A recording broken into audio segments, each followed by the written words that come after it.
Good evening, folks. My name is Michael Cox, and welcome to the Heartwork Podcast.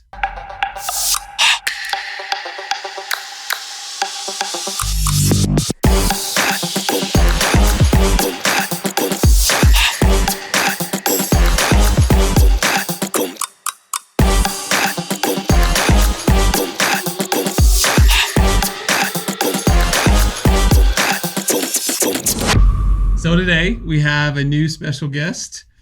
Very special guest. My youngest son is in the house. I know him as James Ray, but better known as James. Hello. You want to tell me about yourself? James is our youngest son, but tell him what you like, what you're into, whatever. Well, obviously I'm James, 14 years old. I just like hanging out with my friends, playing basketball with them, at church, serving, goofing around with my friends and my brothers, having a good time with them. Okay. So you got lucky to be the first one on the podcast. Luck of the draw, not having a job. So you... Yeah. So here he is. So today I just wanted to bring on, you all have heard me talk about my kids, my family, and just wanted you all to hear from their perspective. And so James is up first to just tell you a little bit about life with us and some experiences. And so we're going to do our best just to share some details about life in general, talk about marriage, what you think about marriage, about family, all those different things that happen within our home. So really is what we're talking about, what we're going to hit on specifically. So one of the questions I'd ask everybody, James, that comes onto my podcast, I usually ask people, how do they know they're loved and how do they know they're safe? So within the context of our family, what does feeling loved or not, I guess, look like? And like, what does it feel like to be safe, or how do you know you're safe in our house? Just basically the time and work you put in to be like in my life, and basically having the just the strength, like you're always in, you and mom are always there. You're at football games, you're at practices. Like it's been multiple times where we're just at the table, a whole family, we're speaking, we're talking, and in that feeling loved, but also kind of feeling safe because you have people that you aren't normally talking to. Mm-hmm. Even if it's not about serious things, you're still talking to them. Okay. And you can get that basically what you need to say across without feeling like you can't. Okay. So feeling open to be able to talk. Yes. Okay. So are there ever times where you maybe don't feel that way in our house, or? For the most part, no. Mainly when I feel that I can't open up about something, it's either I know I wasn't supposed to be doing it, or just nervous to say and what the outcome might be. Yeah. So probably like typical teenagers, like if you've done something wrong, you don't want to talk about it. Yeah. Right? You don't tell anybody about it. So I'm going to give y'all a little heads up. James really didn't get any of the information. He didn't get any of the content ahead of time. I really wanted this to be about as raw as we can make it. Made the promise not to bring up anything embarrassing, so we won't do that. But so just wanted you to be able to openly share and it not be something that felt like it was prompted or anything like that. So in that, we do obviously do our very best to try to make sure that our home is healthy, that it's safe, and those kind of things. But we know we're not perfect, right? So when it comes to conflict, so before we do that. So you are the youngest. You have a different perspective because you're the youngest kiddo in the house, so basically the youngest person in the house. What is your perspective about personalities? Like, when it comes to personalities in the house, how would you identify personalities? I'd say me. I'm like the most mixture out of everybody. Okay. I can at some points be very quiet, mm-hmm. and at some points be very loud. I feel like you're always... You're mostly loud when it comes around Joseph. Yes. Yes. People that I know, mm-hmm. I get pretty loud. Yeah. But when it comes to you, I feel like you're very on top of things. You are the personality that if something needs to get done, it's going to get done. Mm-hmm. But at the same time, you're really good at interacting with me, Joseph, Josiah,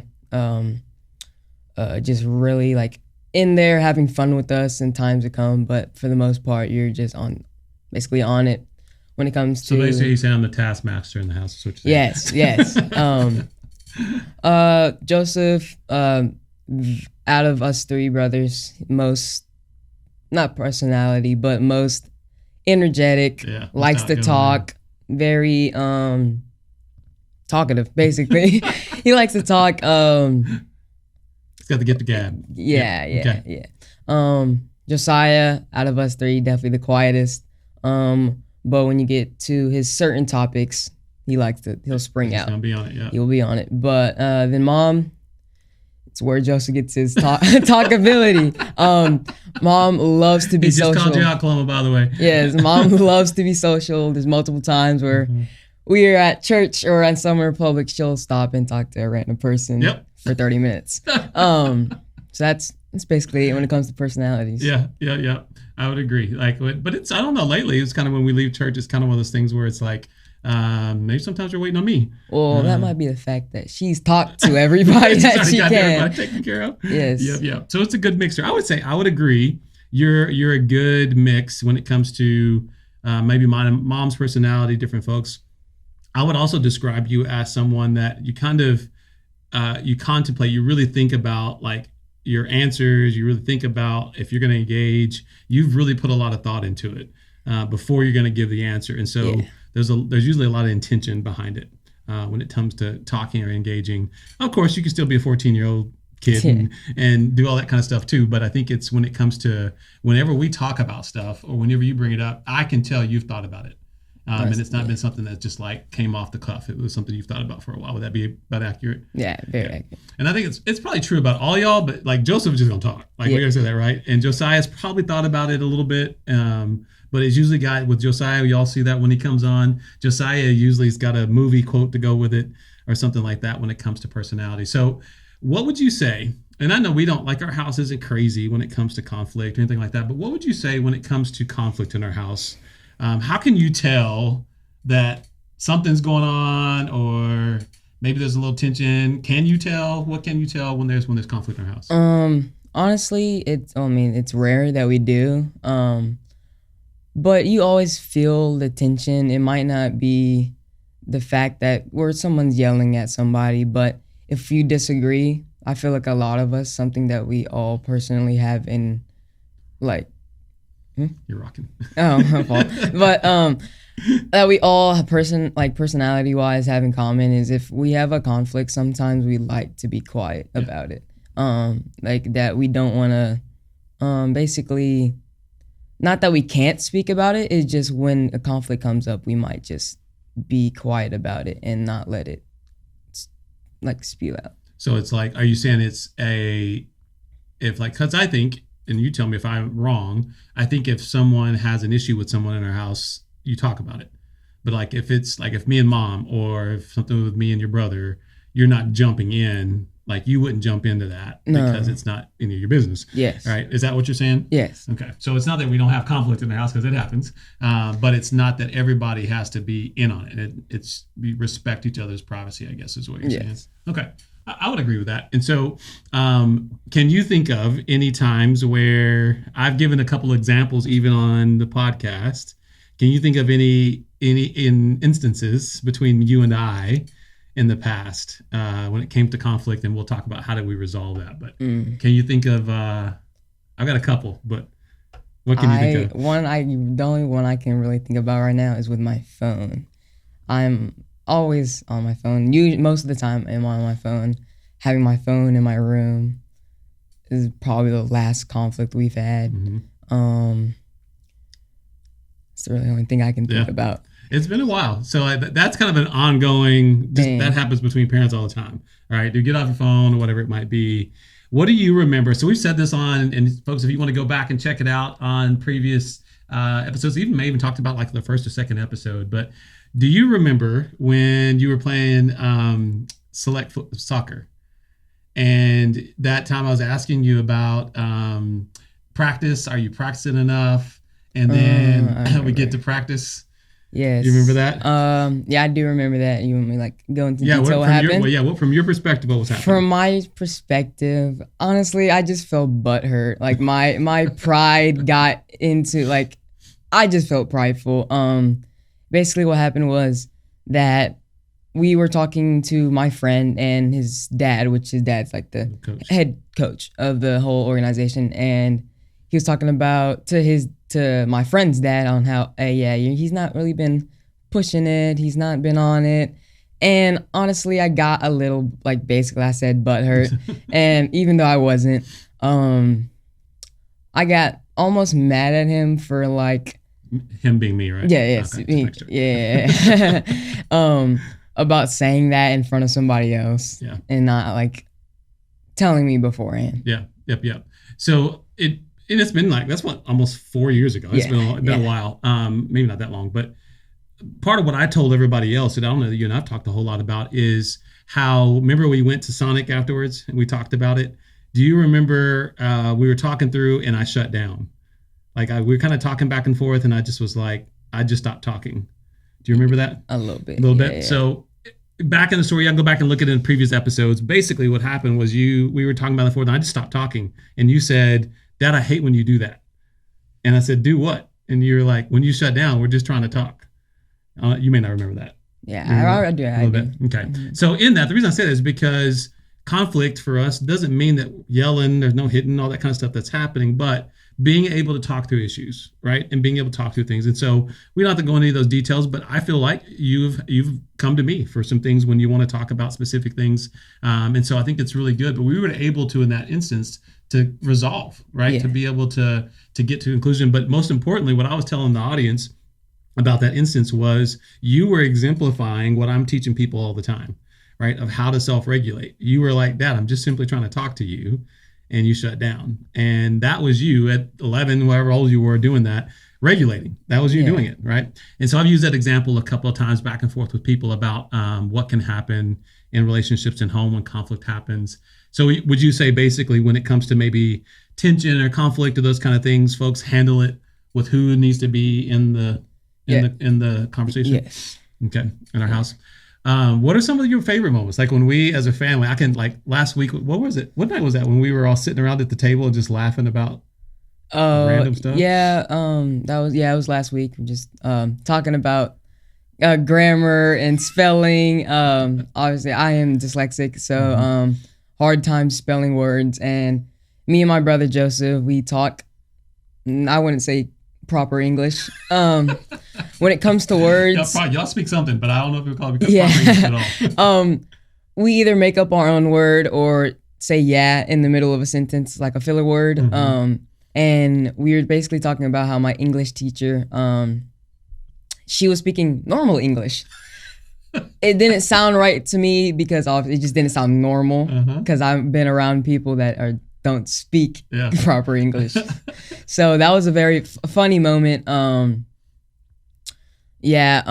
of like another moment that's core moments with me and you, just specifically me and you, is climbing the mountain. Tell us about that. So people love to hear that. Yeah. So 2 years ago? Oh, yeah, almost 3 now. Almost 3. So we went to Colorado. As a family went up and climbed like a small little hike, maybe like 10 minutes. Excuse me. And I was like, we went back down. I was like, is that it? I was like, we stopped. We stopped like midway through us getting to where our like Airbnb or wherever we can stay, and went for like 10 minutes. I thought we were gonna have a whole hike. And I was like, is that it? And then I saw people on this mountain next to us, which is a way harder climb, on the top of the mountain. I was like, Dad, can we go do that? So we did. Now, David, hold on. Yeah. You're making it sound a little like it was on the top. It was right at the Continental Divide where we are. And so it is, and it was still snow on the mountain. So we had to go up, and you had to walk jagged because it wasn't a straight way up. So what? So it's basically a zigzag, like you said, jagged. But in the middle of the paths, they were covered in snow. We did not have the right shoes on to get across that snow. So we got past the first and second one, came to the third one, and we were not able to get across because of our shoes, obviously. So we got halfway, then we was like, okay, this is getting too dangerous. So we stopped there. Maybe next year we'll conquer it. And basically it ended up on the way back down, we weren't able to get past it. So we had to slide down to the next level. Little sketchy, but hey. But right now we think back to it, but both of us were scared. Oh yeah. Like it was something where it could have been where we could have actually slid down, and not in a good way, the mountain. And so it was a really scary part. But I really appreciated, like, in that moment, having to make a decision as a dad to be like, hey, son, we can't continue because this is dangerous. Yeah. And literally, we were less than 50 yards at the most from the top. I mean, we were right there, really trying to go. And so something I enjoy that we get to do is being outdoors, right? Yeah. And getting to do stuff like that and getting outside and hanging out and doing those different things. And so real quick, just to shift a little bit, I don't know if you remember a few years ago, when we talked about, I had been reading this book or listening to this podcast or something, I don't know exactly what it was, by Dr. Tony Evans. And he had talked about how he gives this, and I did this on one of our podcasts, but he talked about how he kind of gave this challenge to his boys about talking to them about getting excited about being fathers, being excited about being future husbands. And so I came home. This is about when I bought y'all those Bibles. Remember the newest Bibles that y'all got? Yeah. And we had talked through that. And so what do you remember for that, for one? And if you don't remember, when you start thinking about what you see in me as a father, what you see with me and my engagement with your mom, like what does that make you think about your future when it comes to wanting to be married, not wanting to be married, marriage in general? What do you think? I'm gonna be honest, don't remember it. These great moments that I had with my son, you don't remember. Yeah, I don't really remember it, but when it comes to marriage, I just want to thank y'all for having like such a good example. Obviously, y'all aren't perfect, but the example that I've seen so far is just unimaginable compared to other people's their situations. But y'all's example of how y'all interact with each other, y'all stay calm even through conflict. Like, I specifically remember some time that me and my brother were arguing, and my mom was like, "You don't see me and your dad yelling at each other like that." Mm. Obviously, me and my brother will yell at each other for no reason. That's just us being brothers.